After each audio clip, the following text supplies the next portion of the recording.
Jadi kalian sudah membahas teori untuk 2 dari 3 kaki preservasi digital, yaitu eh, material digitalnya itu sendiri, format dan kawan-kawannya, teknologi termasuk di dalamnya. Lalu kemudian kita juga sudah bicara sumber daya minggu lalu. Dan satu lagi kaki yang ketiga itu adalah organisasi. Nah, organisasi ini kita melihatnya dari kesiapan bagaimana organisasi itu menyatakan dirinya memang niat, punya kemauan untuk melaksanakan preservasi digital. Kenapa? Karena kalau kita hanya ngomongin teknologi, kita ngomongin sumber daya, tanpa dukungan organisasi, iya nggak bakal jalan juga. Mungkin proyek jadinya. Oleh, oleh karena itu, organisasi juga harus punya satu kesepakatan, satu pernyataan ya mungkin lebih tepatnya, yang menyatakan bahwa memang organisasi mengakui pentingnya preservasi digital. Jadi saya share screen materi kita tentang preservasi digital. Saya tutup dulu. Ini apa ya yang bikin menggantung? Sebentar. Zoom, enggak, bukan. Oke.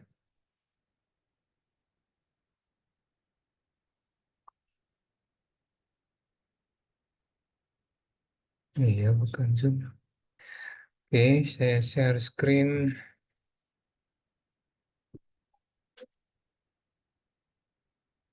Jadi,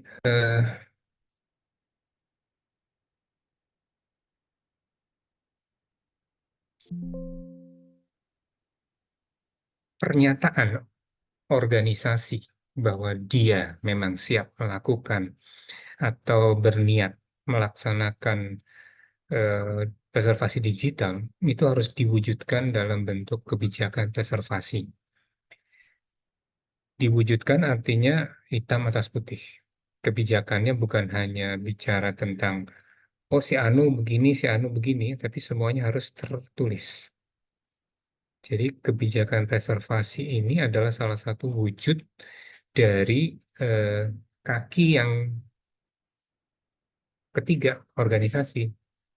Bagaimana organisasi dianggap siap akan mampu melakukan preservasi digital, bisa kita lihat dari kebijakan preservasinya.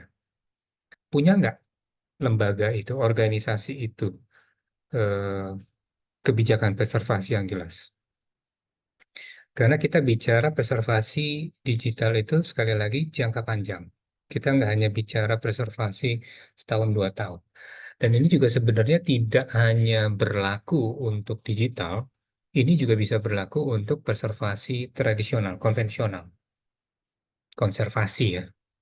Karena konservasi kan juga waktunya panjang. Oke, kalian sudah melakukan deacidifikasi misalnya, atau kalian sudah melakukan enkapsulasi. Tapi kan untuk berapa lama enkapsulasi itu harus diulang, ya nggak? Sehingga material fisiknya tetap awet. Jadi kebijakan preservasi baik yang konvensional maupun yang digital, terlebih lagi yang digital, itu harusnya konsepnya selalu jangka panjang dan dinyatakan dengan jelas, clear. Gak ada lagi yang, oh ini artinya bisa begini, bisa begitu, nggak bisa. Harusnya kebijakan preservasi itu jelas. Organisasi mengakui akan melakukan, misalnya seperti itu, akan menjaga akses material digital dalam repositorinya untuk jangka panjang. Jelas dinyatakan. Dan karena ini kebijakan, maka harusnya seluruh bagian di organisasi sepakat. Dan Biasanya kalau kesepakatan di organisasi, kalau di tingkat tertinggi sudah menyatakan A, maka ke bawah harusnya juga bilangnya A. Apa sih isinya kebijakan preservasi itu? Ya ini, apa yang mau dipreservasi? Jadi di dokumen itu jelas disebutkan bahwa repositori institusi akan memastikan bahwa apa semua karya mahasiswa dalam format sorry, karya mahasiswa berupa disertasi, skripsi, misalnya, akan dipelihara, akan dijamin tersedia untuk jangka waktu lah. Lalu kenapa alasannya? Kenapa skripsi? Apakah semua skripsi? Apakah hanya skripsi dengan atau karya-karya dengan batasan tertentu misalnya? Kenapa dipreservasi? Berapa lama? Nah, itu mesti jelas tuh ditulis di kebijakannya. Jelas di sini juga harus secara gamblang. Dalam visi misi organisasi dan kegiatan preservasi itu kelihatan. Jangan visinya kemana-mana, Toto di situ kebijakannya bilang akan melestarikan jangka panjang. Tapi di misi dan visi organisasinya nggak jelas. Tidak ada poin, tidak ada hubungan antara visi misi organisasi dengan kegiatan preservasi. Nah, itu bisa lah nanti kalian perhatikan baik-baik ya bahwa visi misi sama preservasi, apalagi biasanya nih kebijakan ini harusnya dipublikasikan, ya kan? Dijelaskan kepada para pengguna repositori misalnya atau perpustakaan digital, arsip digital, sehingga mereka bisa lihat, oh iya benar, visinya memang melestarikan semua karya mahasiswa. Semua karya mahasiswa tidak ada batasannya. Apa? Hanya skripsi yang dapat nilai B ke atas misalnya. Yang C nggak akan dilestarikan, misalnya. Atau misalnya tidak B, B plus, atau hanya yang A saja yang akan disimpan untuk jangka panjang.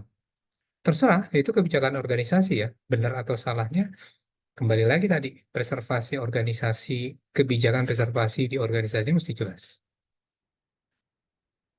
Cakupannya tadi udah jelas ya, identifikasi, koleksi akan preservasi, kenapa, berapa lama, dan nanti dokumen kebijakan ini akan selalu dirujuk untuk menjadikan dia dasar pelaksanaan kegiatan preservasi kalau ternyata misalnya kegiatan preservasi kita butuh dana besar. Nah, kita bisa rujuk lagi tuh. Apa alasannya? Oh, ini ada SK-nya.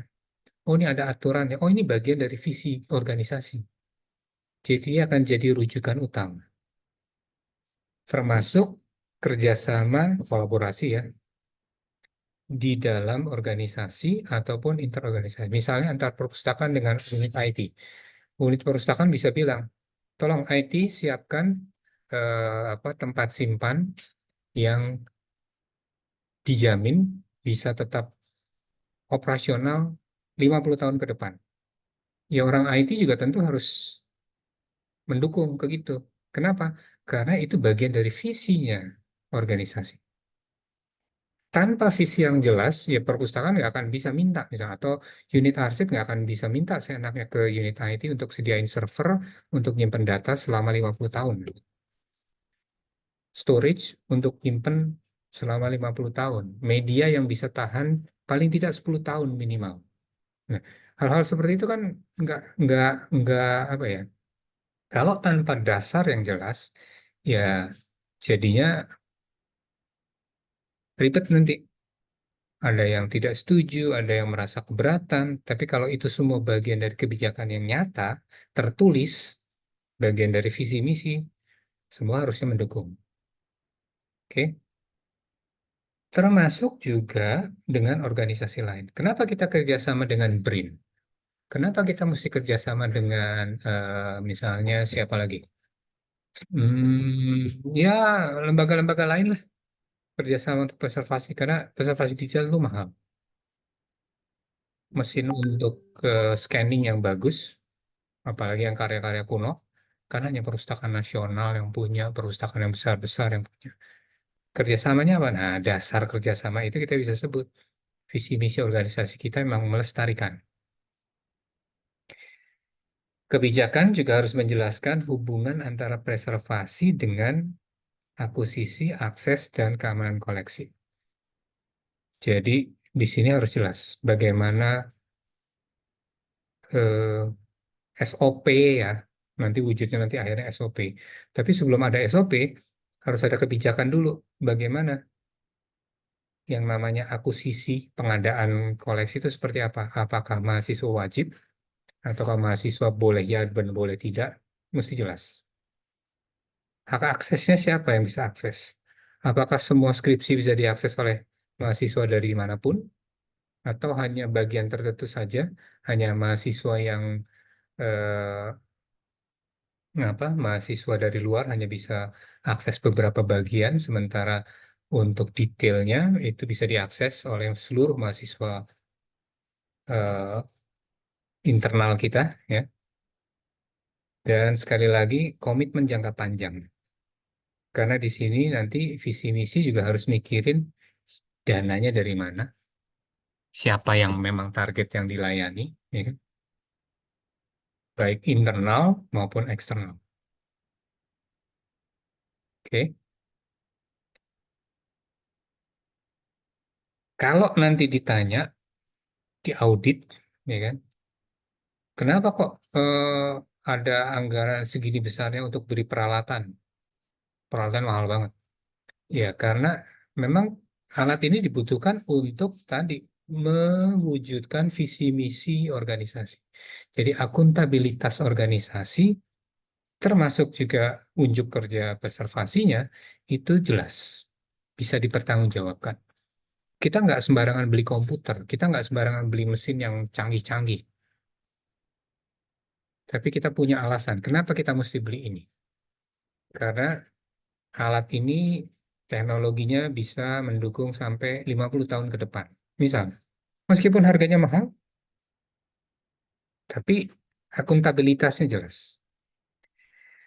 Sebagai sarana komunikasi eksternal dan internal, ya dengan sendirinya, kalau ada audit dan segala macam, dokumen-dokumen ini, kebijakan preservasi yang tertulis tadi, bisa menjadi alat komunikasi. Oh iya memang, oke, kita terima. Dan berdasarkan strategi program-program kegiatan preservasi juga akan jadi landasan kita. Kenapa kita melakukan emulasi? Kenapa kita melakukan refreshing ketimbang apa updating misalnya, dan seterusnya. Prioritas justifikasi kembali lagi akuntabilitas larinya. Dan ini semua menyatakan bahwa preservasi digital kita ini memang kegiatannya bisa dipertanggungjawabkan, tujuannya untuk pengguna itu sendiri, ya, saat ini maupun masa depan. Dan sekali lagi, akuntabilitas menjelaskan kenapa kita harus melakukan.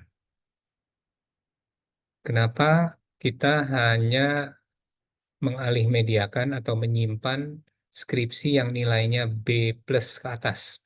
Yang nilainya B ke bawah, ya mungkin disimpan sampai 5 tahun saja. Habis itu bisa dimusnahkan.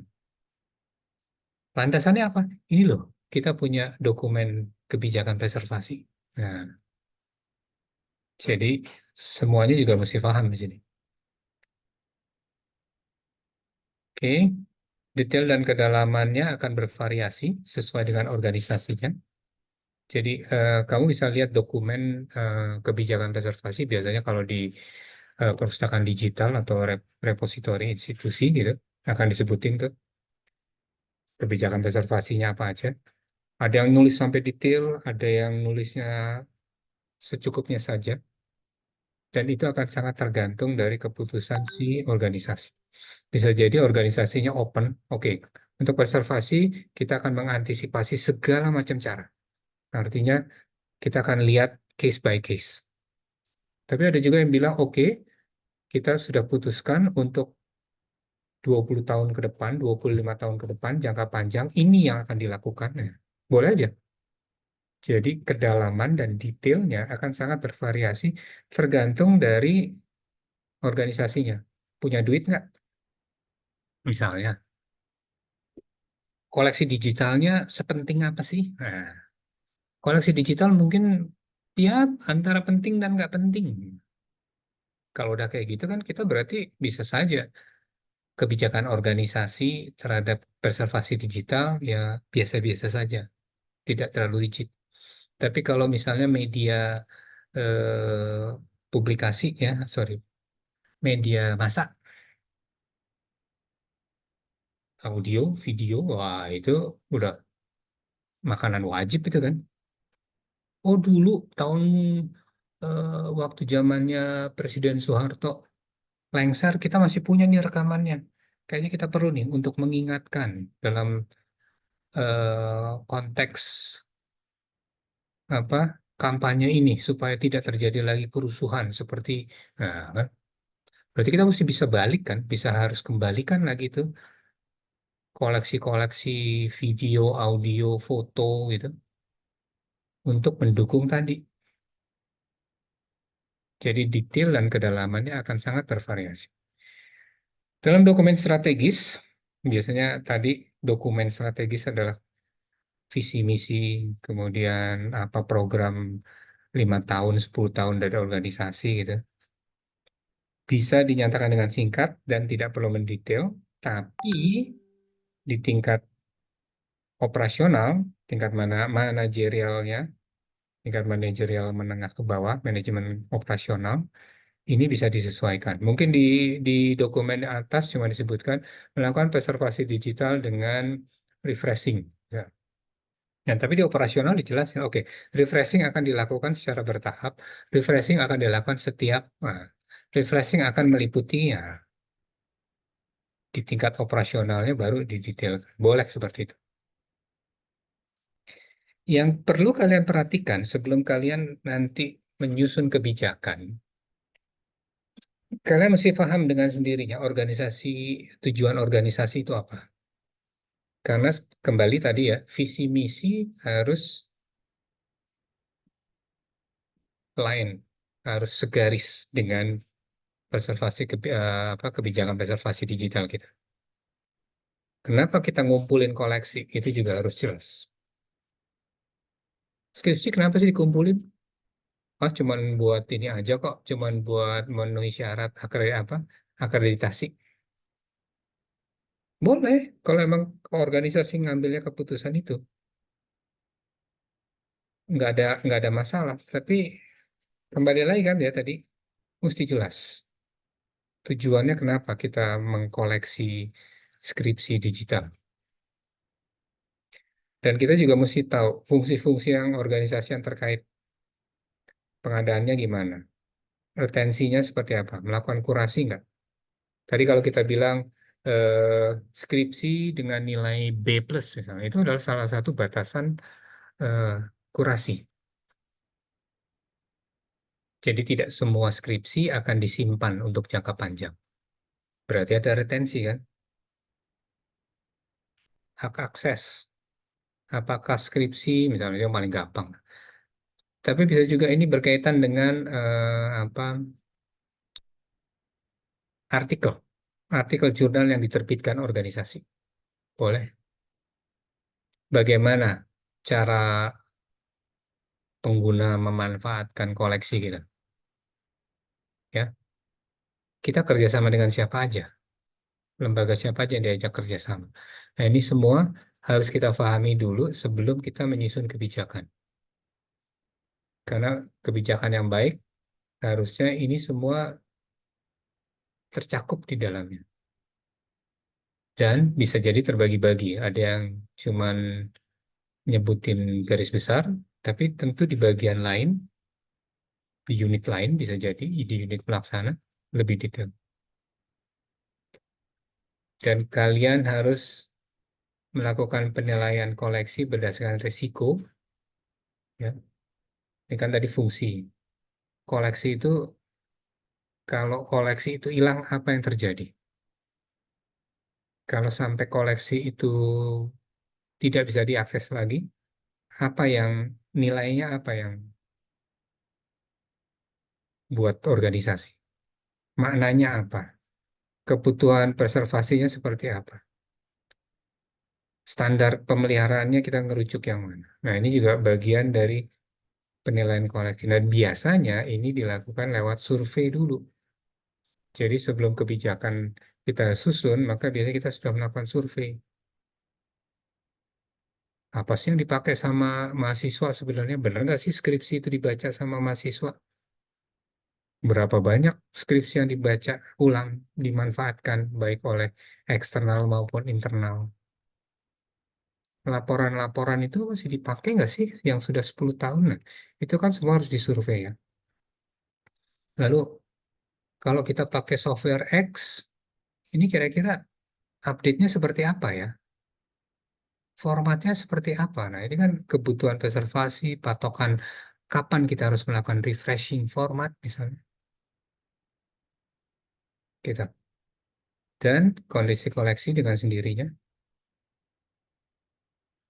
Nah, ini beberapa cek preservasi, kebijakan preservasi yang bisa kamu lihat ya. Harusnya kebijakan preservasi, baik itu yang di level atas, menengah, sampai yang operasional, maka harusnya mencakup ini semua. Tujuan, definisi, tadi sudah disebutkan, cakupan kebijakannya apa, kenapa, filosofinya apa di balik itu, bagaimana akses, keamanannya seperti apa, ya kan? Apakah perlu diformat ulang koleksinya? Nah, karena nanti kita bicara OAIS misalnya, itu berarti kita bicara ini, penggunaan koleksi, layanan mandiri, dan seterusnya. Oke, itu kebijakan. Ada yang mau ditanyakan sampai di sini? Jadi bicara teori, ya memang kita bicara hayal dulu ya. Contohnya apa sih? Bisa lah kalian coba cek di website. Cari preservasi digital, ya, policy gitu. Pasti ada di universitas-universitas ternama ya. Lembaga-lembaga atau repositori yang keren-keren. Itu pasti disebutin bagaimana cara mereka melakukan preservasi, biasanya ada detailnya. Kenapa? Karena dengan kita memberikan detail tadi, maka user tahu, oh, kalau saya nyimpen di sini ada jaminan bahwa data yang saya simpen akan bisa diakses. Kalau nggak ada jaminan, ya mana mau orang nyimpen di repositori kita kan? Mana mau orang nyimpen di perpustakaan digital kita? Lawang tahun depan bisa aja tutup, padahal kita tahu karya kita itu akan sangat bermanfaat untuk orang banyak. Tapi kita nyimpen cuma di satu tempat yang nggak jelas juntrungannya. Ini besok masih ada apa nggak? Kira-kira gitu kan. Jadi kebijakan ini akan timbal balik ya. Kalau kebijakannya jelas, maka orang dengan cepat percaya. Kenapa percaya? Nanti kita nyambung lagi ke Open Archive Initiative minggu depan. Oke, ada pertanyaan dulu sampai di sini dengan kebijakan. Jadi nanti kalau kalian lihat ada survei tentang kesiapan organisasi dalam pelaksanaan preservasi digital, komponen tadi itu biasanya akan ditanyain. Ada nggak dokumen yang menyatakan bahwa preservasi digital itu bagian dari visi misi organisasi? Kalau audit, kan ada audit ya, audit track namanya. Trusted, Trusted Repository Audit and Certification. Jadi repositori itu bisa terakreditasi atau tidak. Sama seperti perpustakaan gitu kan, ada akreditasinya bagus atau jelek gitu kan. Nah, repositori juga ada namanya trusted. Kalau repositori itu bisa dipercaya atau enggak. Itu ada akreditasinya, ada ISO-nya. Dan yang salah satu bukti yang ditanyakan nanti kalau kalian melakukan akreditasi terhadap repositori kalian, jangan salah, di luar negeri akreditasi itu keren. Itu akan jadi nilai tambah. Itu bisa jadi meningkatkan apa ya, ranking institusi di mata orang luar. Jadi akreditasi itu nanti akan menanyakan, coba untuk kebijakannya dokumennya apa aja yang sudah dibuat. Nah, oh dokumennya cuma dokumen begini doang. Yang pelaksanaan detailnya ada nggak? Wah kita belum bikin ya berarti. Bisa jadi akreditasinya nilainya kecil. Perguruan tinggi kan ada apa akreditasi ABC gitu kan ya. Nah, berarti mungkin kalau tidak lengkap hasilnya kita. Oke, ada pertanyaan sampai di sini?